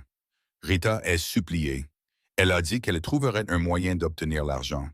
L'homme a ri et lui a dit qu'elle avait jusqu'à la fin de l'automne. Sinon, elle disparaîtrait à la place de l'enfant. Rita a vécu dans la peur pendant 3 mois. Elle ne pouvait pas dormir. Elle a perdu du poids. Maggie lui a même demandé si elle était malade et lui a donné 2 jours de congé. Cette gentillesse n'a fait qu'aggraver la douleur de Rita. Mais la peur était plus grande. La peur était toujours plus grande. Cette nuit-là, cette nuit d'automne, Maggie est allée à un gala de charité à un grand hôtel du centre-ville de Chicago. Franco s'est envolé pour New York pour affaires, et ne serait de retour que le lendemain matin. Nico, 13 ans, était allé se coucher à 10 heures après avoir lu une histoire à Sofia. Le manoir était calme, il n'y avait que Rita et Sofia. Rita a pris Sofia dans ses bras vers minuit. La petite fille était somnolente, à moitié endormie, à moitié éveillée, serrant son ours en peluche familier. Rita l'a porté à travers le couloir arrière, a descendu les escaliers de la cuisine et est sortie par la porte arrière qui menait au jardin. Chaque pas semblait aussi lourd qu'une pierre. Devant le portail arrière, une camionnette noire attendait déjà, les phares éteints, le moteur ronronnant doucement. Rita entra dans la cour, le vent froid d'automne l'enveloppant. Sofia commença à se réveiller. La petite fille ouvrit les yeux et regarda autour d'elle avec des yeux bruns endormis, et elle ne vit pas sa chambre familière, ne vit pas la veilleuse, ne vit pas son berceau. Sofia se mit à pleurer. Maman, maman. Ce cri déchira la nuit silencieuse. Rita serra la petite fille plus fort et marcha plus vite. Des larmes coulèrent sur son visage, mais ses pieds ne s'arrêtaient pas. La porte de la camionnette s'ouvrit. Une main sortit de l'intérieur. Rita plaça Sofia dans les bras de l'homme dans la camionnette. Sofia cria, ses petites mains tendues vers Rita parce que Rita était le seul visage familier que la petite fille pouvait voir à ce moment-là. Maman. La porte de la camionnette se referma. La camionnette s'éloigna dans l'obscurité sans phare, tourna sur la petite route derrière Gold Coast et disparut. Rita resta debout dans le jardin, seule, les bras vides. Elle resta là pendant 10 minutes ou peut-être 1 heure. Elle ne s'en souvenait pas. Puis elle rentra, prit le petit sac qu'elle avait déjà préparé sous son lit dans sa chambre et quitta le manoir Valente. Elle n'est jamais revenue. Dans un dernier acte de culpabilité désespérée, Rita avait cousu le petit morceau de soie monogrammé V et le Polaroid de Sofia dans la doublure cachée de l'ours en peluche de la petite fille, sachant que les trafiquants ne vérifieraient que ses documents et non son jouet. Sofia Valente, 3 ans, a été emmenée de l'autre côté de la frontière de l'État cette même nuit, de l'Illinois à l'Indiana. 2 jours plus tard, une femme se faisant appeler Marie Novak ait confié la petite fille directement au département des services à l'enfance de l'Indiana en utilisant un ensemble de faux documents professionnels portant le nom de Clara Wynne. Le réseau de traite avait calculé qu'il était plus sûr de la faire disparaître immédiatement dans le vaste système anonyme de l'État que de la garder avec des contacts privés qui pourraient ne parler. Leur cœur était brisé par la perte. Et ainsi, à l'automne 2002, Clara Wynne, 3 ans, a été officiellement intégrée au système de placement familial de l'État de l'Indiana en tant qu'enfant abandonné. De là, la petite fille a commencé un parcours de 13 ans qu'aucun enfant ne devrait jamais avoir à endurer. 4 familles d'accueil, 3 foyers de groupe et Pearl Jennings, la fillette de 3 ans qui avait autrefois pleuré sa maman dans le noir, oublia lentement ce cri. Elle oublia le visage de sa mère. Elle oublia la grande maison et l'odeur de savon pour enfants. Et bien que l'ours en peluche ait fini par se désagréger, elle avait depuis longtemps sauvé le morceau de soie et la photographie cachée à l'intérieur, les gardant dans sa boîte en fer blanc comme son seul lien avec le passé. Elle oublia tout sauf 2 petites choses qui se trouvaient dans la boîte en fer blanc, un morceau de soie brodé de la lettre V et une photographie Polaroid portant des mots qu'elle ne comprenait pas. Sophia, 2 ans. Le lendemain, en fin d'après-midi, Clara était assise sur son lit dans le studio, lisant les mots délavés au dos du Polaroid pour ce qui semblait être la 100e fois, quand on frappa à la porte. Ce n'était pas le coup d'un livreur de nourriture ou d'un voisin empruntant quelque chose. C'était ferme, régulier, 3 coups, puis le silence. Le genre de coup de quelqu'un habitué à ce qu'on lui ouvre la porte sans attendre longtemps. Clara posa la photographie, se dirigea vers la porte et regarda par le Judas. Elle se figea. Nico Valente se tenait dans le couloir, seul. Pas de Tristan, pas de garde du corps, juste lui dans un manteau noir, tenant une enveloppe épaisse dans une main, debout dans le couloir usé qui sentait le plâtre humide et la peinture écaillée. Il avait l'air si déplacé que cela semblait irréel, comme si quelqu'un avait découpé son image d'un magazine d'affaires et l'avait collé dans la mauvaise photo. Clara ouvrit la porte, les yeux méfiants. « Qu'est-ce que vous faites ici? Comment êtes-vous arrivé ici? » Nico la regarda. « Je connais votre adresse. Je connais l'adresse de tous mes employés. » La réponse était directe mais pas menaçante. Juste vrai. « J'ai besoin de vous parler, dit-il.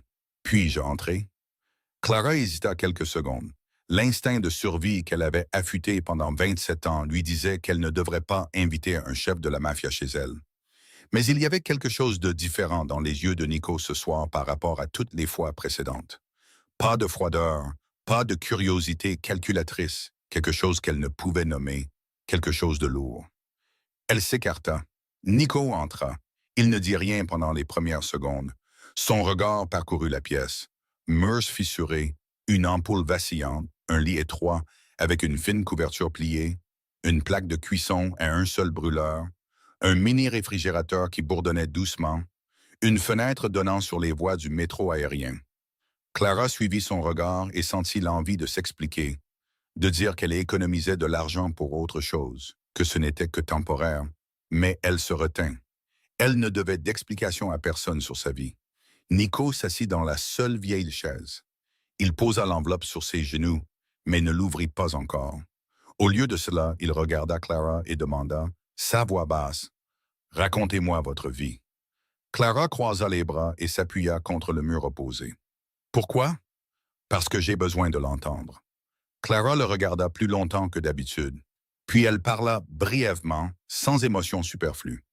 La façon dont elle avait l'habitude de raconter cette histoire aux travailleurs sociaux, aux enseignants, aux familles d'accueil qui avaient besoin de connaître son histoire avant de décider s'ils la voulaient ou non. Je suis entré en famille d'accueil en Indiana quand j'avais environ 3 ans. Il n'y avait aucune trace de mes parents biologiques. J'ai été placé dans 4 familles d'accueil différentes. La dernière famille était abusive. Je me suis enfui quand j'avais 16 ans et je suis venu à Chicago. Un prêtre du quartier sud m'a recueilli. C'est la seule famille que j'ai jamais eue. À chaque phrase que Clara prononçait, Nico sentait comme si quelqu'un resserrait quelque chose à l'intérieur de sa poitrine. Petit à petit, 4 familles d'accueil. Abus. Fugue à 16 ans. 13 ans dans le système. Sa sœur avait passé 13 ans dans un système que tout le monde en Amérique savait pouvoir être l'un des endroits les plus cruels pour un enfant. « Avez-vous gardé quelque chose de votre enfance? » demanda Nico. Clara l'étudia un autre moment, puis se pencha sous le lit et sortit la boîte en fer blanc. Elle l'ouvrit et posa les deux choses sur le lit. Le morceau de soie brodé de la lettre V et la photographie Polaroid de la petite fille en robe blanche. Nico regarda la soie. Sa main s'avança, puis s'arrêta à mi-chemin dans les airs. Puis il la ramassa. Ses doigts touchèrent le fil d'argent cousu dans le V et elle vit sa main trembler. Clairement, impossible à cacher. La main qu'elle avait vue arrêter des gardes du corps d'un seul geste, la main qui contrôlait tout un empire de la pègre, tremblait à cause d'un morceau de soie pas plus grand que sa paume. Il posa la soie, ramassa le Polaroid et le retourna. Les mots délavés au dos disaient « Sophia, 2 ans ». Nico ferma les yeux. 1 seconde, 2 secondes. Quand il les rouvrit, ils étaient rouges. Et quand il regarda Clara, elle réalisa qu'il ne la regardait pas comme un homme regarde une employée. Il ne la regardait pas comme un étranger regarde une femme qui a besoin de protection. Il la regardait comme quelqu'un regarde la personne qu'il a cherché la moitié de sa vie. « Ton vrai nom n'est pas Clara, dit-il, sa voix rauque, presque brisée. Ton vrai nom est Sophia. Sophia Valente, tu es ma sœur. » La pièce devint silencieuse. Le métro aérien passa en grondant dehors, faisant trembler le mur, mais Clara ne l'entendit pas. Elle n'entendit que le sang qui battait dans ses oreilles, rugissant comme des vagues. La force quitta ses jambes. Elle glissa jusqu'au sol, le dos contre le mur, ses mains tombant mollement à ses côtés. Elle regarda Nico, les yeux grands ouverts, mais elle ne pouvait pas voir clairement car tout devant elle était devenu flou. Elle était sa sœur, Sophia Valente. Elle avait une famille. Elle n'avait pas été abandonnée. Elle avait été volée. Pendant 24 ans, elle s'était demandé qui elle était. Et maintenant, la réponse était assise dans la vieille chaise de son studio, tenant la photographie Polaroid de son propre visage à 2 ans. « La femme qui a essayé de me faire renvoyer », murmura Clara, la voix tremblante. « Cette femme est ma mère. » Nico hocha la tête lentement, lourdement. Clara ferma les yeux. Et dans cette minuscule pièce du quartier sud de Chicago, avec le bruit du train derrière la fenêtre et la lumière vacillante au plafond, 2 frères et sœurs se regardèrent pour la première fois en 24 ans. Aucun d'eux ne dit autre chose. Ils n'en avaient pas besoin, car parfois, le silence entre des personnes liées par le même sang en dit plus que n'importe quel mot. La voiture noire se déplaçait dans Chicago la nuit. Clara était assise sur la banquette arrière à côté de Nico, silencieuse. Par la fenêtre, la ville changeait lentement, passant des vieux bâtiments, des devantures de magasins fermés et des voies du métro aérien du quartier sud à des rues plus larges, plus d'arbres et des lumières plus chaudes. Puis la voiture tourna dans Gold Coast, où des manoirs en pierre grise se dressaient loin derrière des portails en fer et de larges pelouses. Clara regarda à travers la vitre et sentit que la distance entre ces 2 mondes ne se mesurait pas seulement en kilomètres, mais en toute une vie. La voiture s'arrêta devant un immense portail en fer. Le portail s'ouvrit automatiquement. Le manoir Valente apparut derrière. 3 étages de pierre grise, de hautes fenêtres et une lumière jaune et chaude brillant de l'intérieur. Un large jardin, des arbres soigneusement taillés, un chemin pavé de pierres naturelles. Clara sortit de la voiture, se tint sur l'allée et leva les yeux vers la maison.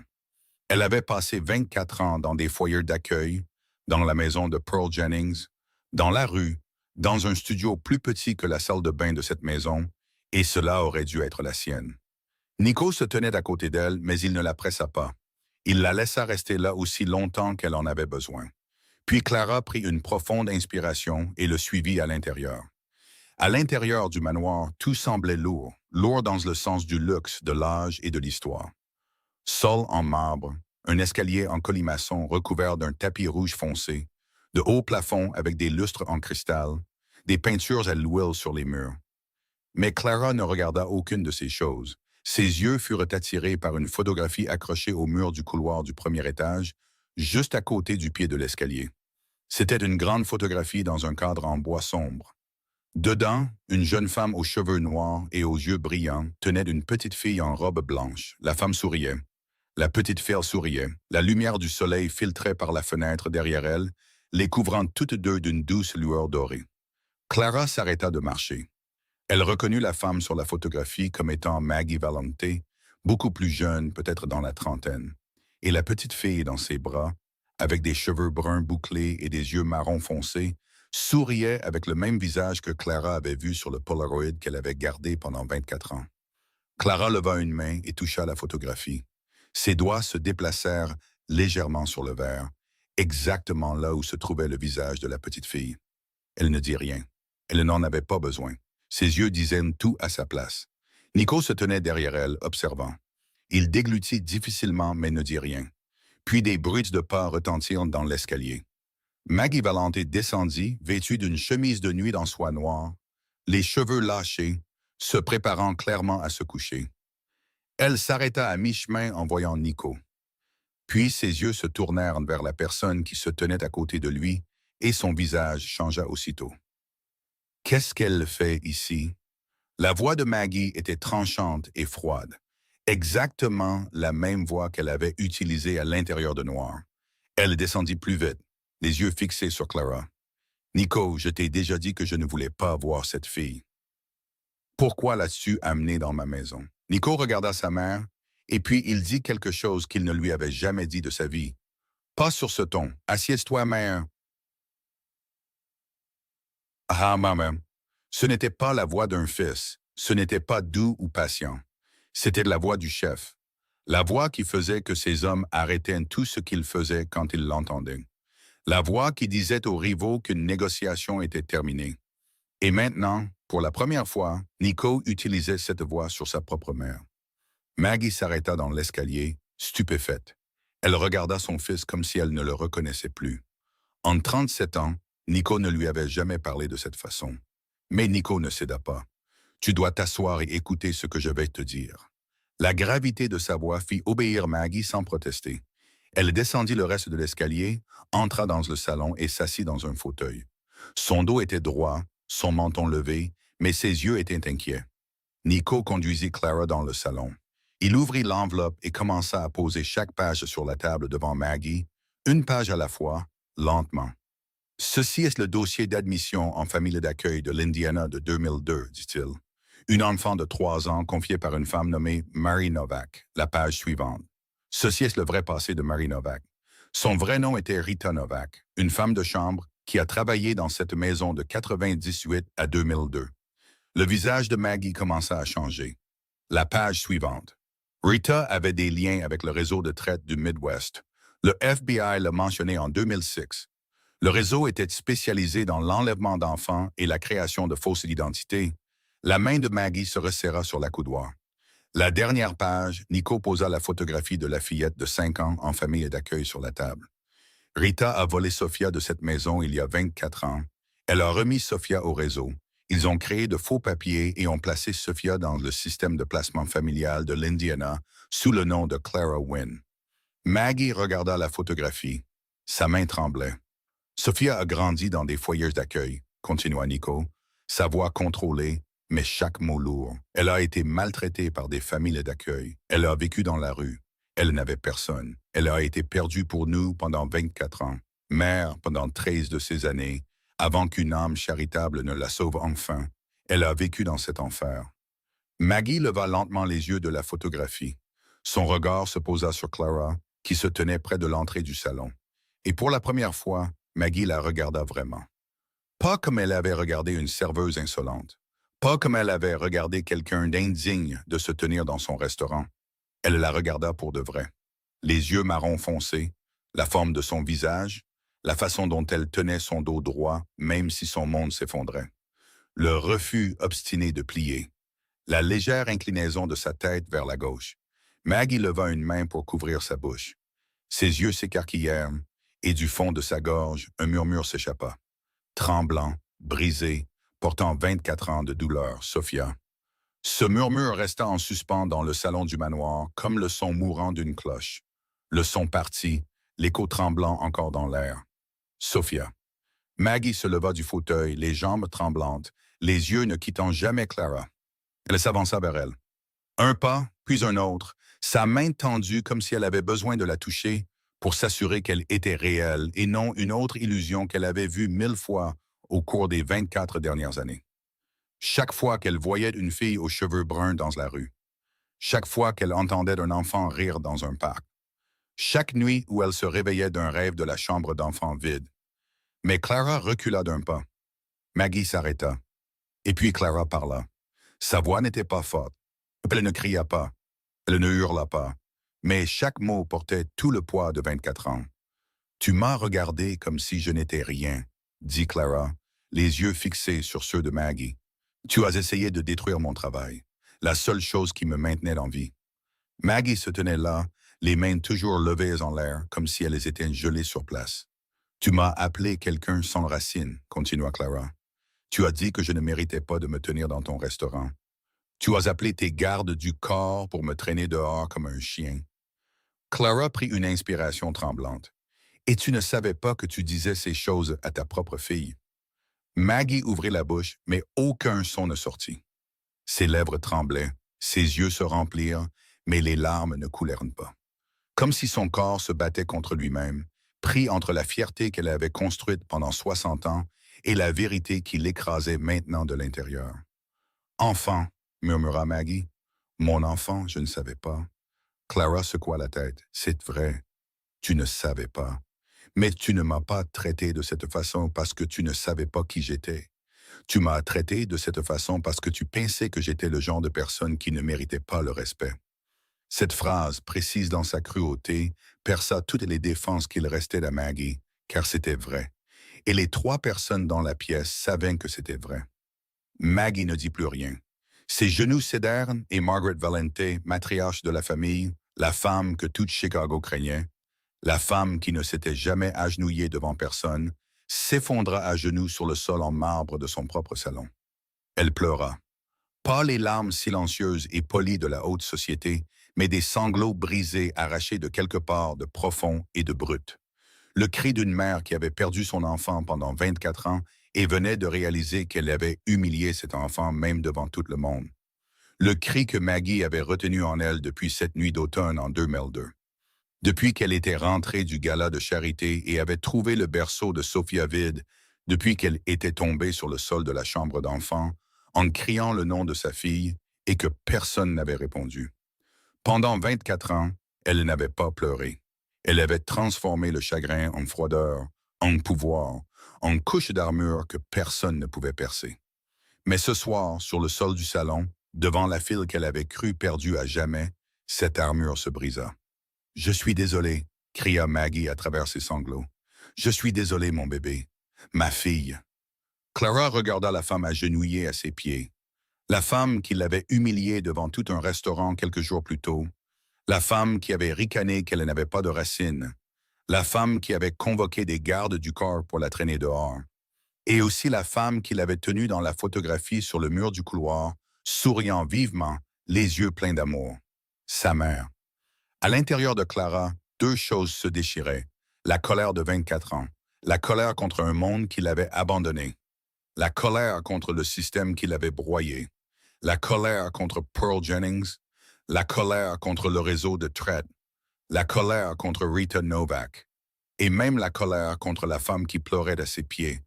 Car même si Maggie n'était pas à blâmer pour l'avoir perdue, elle était toujours à blâmer pour la façon dont elle l'avait traitée avant de savoir qui elle était. Et de l'autre côté, le désir. Le désir que Clara avait porté toute sa vie, le désir d'appartenir quelque part, que quelqu'un l'appelle sa fille, de rentrer à la maison et de savoir que quelqu'un l'attendait. Des larmes coulèrent sur le visage de Clara. Elle ne se souvenait pas de la dernière fois qu'elle avait pleuré. Peut-être la nuit où elle s'était enfuie de la maison de Pearl Jennings en plein hiver, 11 ans plus tôt. Après cela, elle avait cessé de pleurer. Elle pensait avoir oublié comment. Mais ce soir, debout dans le salon de la maison qui aurait dû être la sienne, regardant sa mère biologique agenouillée à ses pieds, son corps trahit sa volonté. Les larmes vinrent, fortes, chaudes, sans fin. Clara s'agenouilla lentement, au niveau de Maggie. Leurs visages étaient à quelques centimètres l'un de l'autre, tous 2 trempés de larmes. « Je ne suis pas prête à te pardonner, » murmura Clara, la voix brisée. « Mais je suis fatiguée d'être seule. » Maggie la prit dans ses bras. Elle la serra fort, comme si au moment où elle la hocherait, Clara disparaîtrait à nouveau. Clara se raidit une seconde, car elle n'y était pas habituée. Elle n'était pas habituée à être tenue, pas habituée à être gardée près de soi. Puis elle se laissa aller. Elle posa sa tête sur l'épaule de Maggie et 24 ans se déversèrent en sanglots silencieux sur le sol du salon du manoir Valente. Derrière eux, Nico se tenait appuyé contre le cadre de la porte. Il ne s'avança pas. Il ne dit pas un mot. Il resta simplement là, le dos contre le bois, les yeux fermés, et une seule larme glissa sur sa joue. Nico Valente, le chef de la mafia, le plus froid de Chicago, l'homme que ses propres hommes n'avaient jamais vu montrer d'autres émotions que la colère et le calme, pleurait dans l'obscurité de l'embrasure de la porte, où personne ne pouvait le voir. Ou du moins, il pensait que personne ne le pouvait. Mais Clara, par-dessus l'épaule de Maggie, ouvrit les yeux et le vit. Elle vit cette larme et elle comprit. Elle n'était pas la seule à avoir été volée cette nuit-là. Nico avait perdu quelque chose aussi. Il avait perdu sa sœur. Il avait perdu son enfance. Il avait perdu la capacité de ressentir quoi que ce soit de doux pendant 37 ans de sa vie. Tous les trois avaient été volés par Rita Novak cette nuit d'automne. Et ce soir, pour la première fois en 24 ans, tous les trois commençaient à le récupérer. 2 semaines après cette nuit, les résultats du test ADN sont arrivés. Compatibilité à 99,97%. Clara Wynne était Sophia Valente sur le papier, en sciences et dans le cœur des 3 personnes qui connaissaient déjà la vérité bien avant que n'importe quel laboratoire ne la confirme. Maggie s'assit seule dans sa chambre privée, tenant les résultats dans ses mains, et pleura tranquillement pendant 1 heure. Ce n'étaient pas des larmes de douleur cette fois. C'étaient les larmes de quelqu'un qui était enfin autorisé à croire que les miracles étaient réels. Cette même semaine, Tristan Cole a accompli la tâche que Nico lui avait confiée. Rita Novak a été retrouvée dans une petite ville du Montana, vivant sous un faux nom depuis plus de 20 ans. Elle travaillait comme caissière dans une épicerie, vivant dans une maison de location d'une chambre sans amis ni famille. 24 ans de fuite l'avaient transformée en un fantôme d'elle-même. Nico s'est envolé pour le Montana seul. Il s'est assis en face de Rita dans la petite maison, les 2 mains posées sur la table, les yeux fixés sur la femme qui avait détruit sa famille. Rita a pleuré. Elle a supplié. Elle lui a parlé de la dette, des menaces, de la peur. Elle a dit qu'elle n'avait pas le choix. Nico a écouté. Puis il a parlé, sa voix calme d'une manière qui la rendait plus froide. Tu as toujours eu le choix. Tu as fait le mauvais choix. Il s'est levé. Il ne l'a pas frappé. Il ne l'a pas menacé. Il n'a fait aucune des choses que les gens attendraient d'un chef de la mafia. Au lieu de cela, il a laissé le FBI s'en occuper. Toutes les preuves sur le réseau de traite inter-États, sur le rôle de Rita dans l'enlèvement, sur les faux documents ont été remises aux autorités fédérales. Rita Novak a été arrêtée le lendemain matin. Cette fois, la justice n'est pas venue par la violence. Elle est venue par la vérité. Nico a aussi fait quelque chose d'autre dont il n'a parlé à personne. Il a appelé l'hôpital où le père Thomas Brennan était soigné. Et avant la fin de la journée, le prêtre de 70 ans avait été transféré dans une chambre privée sous les soins du meilleur spécialiste en oncologie de Chicago. Tous les coûts de l'opération et du traitement ont été payés par un fonds que personne ne pouvait tracer. Clara est allée rendre visite au père Thomas et l'a trouvé déjà installé dans la nouvelle chambre, propre, spacieuse, avec une fenêtre donnant sur le lac Michigan. Il a souri en la voyant. « Tu n'as plus à t'inquiéter, enfant. » Clara savait qui était derrière tout ça. Elle n'a rien dit. Mais cette nuit-là, quand elle a vu Nico, elle n'a dit que 2 mots. « Merci. » Nico a hoché la tête. « Il t'a sauvé. C'est le moins que je puisse faire. » Le premier dîner pour eux 3 au manoir. Valente a eu lieu un samedi soir. Maggie a cuisiné de ses propres mains, sans faire appel au chef privé, sans demander à aucun membre du personnel de maison. Elle a préparé le plat qu'elle avait autrefois cuisiné pour la petite Sophia 24 ans plus tôt, bien qu'elle ne soit pas sûre que Clara s'en souvienne. Clara ne s'en souvenait pas. Mais quand elle s'est assise à table, regardant l'assiette de nourriture fumante, regardant Maggie en face d'elle avec des yeux encore gonflés mais pleins d'espoir, et regardant Nico à la tête de la table pour la première fois, ne portant pas de costume, ne portant pas cette froideur habituelle autour de lui, elle a ressenti quelque chose d'inhabituel, de la chaleur. Personne n'a beaucoup parlé. La plupart du repas s'est déroulé en silence, interrompu seulement par des échanges maladroits. Maggie a demandé à Clara ce qu'elle aimait manger. Clara a dit qu'elle pouvait manger n'importe quoi parce qu'en grandissant, elle n'avait jamais eu le droit de choisir. Cette réponse a fait baisser les yeux à Maggie, mais Clara est rapidement ajouté que le porridge au poulet de l'endroit au coin de la rue Halstead était son préféré.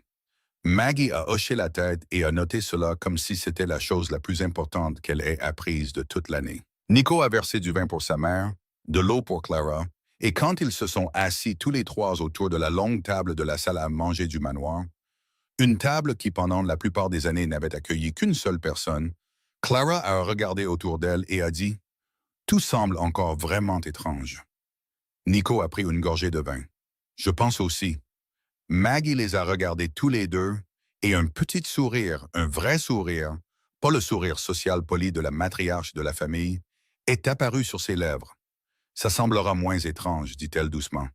Donnez-moi du temps. » Clara la regarda. Elle n'avait toujours pas appelé Maggie mère. Elle n'était pas prête, mais elle n'a pas dit non. Et Maggie a compris que ne pas dire non était déjà un très grand pas. Cette nuit-là, après le dîner, Clara se tenait sur le balcon du deuxième étage du manoir, regardant Chicago. La ville s'étendait sous les lumières, tout comme la première nuit où elle l'avait vue par la fenêtre d'un bus quand elle avait 16 ans. Froide, affamée et seule. Mais ce soir, la ville avait l'air différente. Nico est sorti sur le balcon et s'est tenu à côté d'elle. Le frère et la sœur sont restés silencieux un moment. Puis Clara a parlé, sa voix légère. « J'ai passé toute ma vie à me demander pourquoi j'avais été abandonné. » Nico la regarda. « Tu n'as pas été abandonné, tu as été volé. Et les choses qui sont volées peuvent être retrouvées. » Clara sourit. Juste un peu, mais un vrai sourire. Le premier sourire depuis très longtemps qui ne portait pas de tristesse en lui. Elle regarda Nico. « Tu as construit tout ça, dit-elle, regardant le manoir, puis la ville. Le pouvoir, l'argent, un empire. Pourquoi? » Nico resta silencieux quelques secondes. Le vent du lac Michigan soufflait sur le balcon, apportant le dernier frisson de l'automne. Puis il répondit, sa voix basse. Et pour la première fois de sa vie, il prononça un mot auquel il croyait vraiment. La famille. Clara ne répondit pas. Elle se tenait simplement là, à côté de son frère, regardant la ville qu'il avait perdue 24 ans plus tôt et qui ce soir la lui avait enfin rendue. Nous sommes maintenant arrivés à la fin de l'histoire.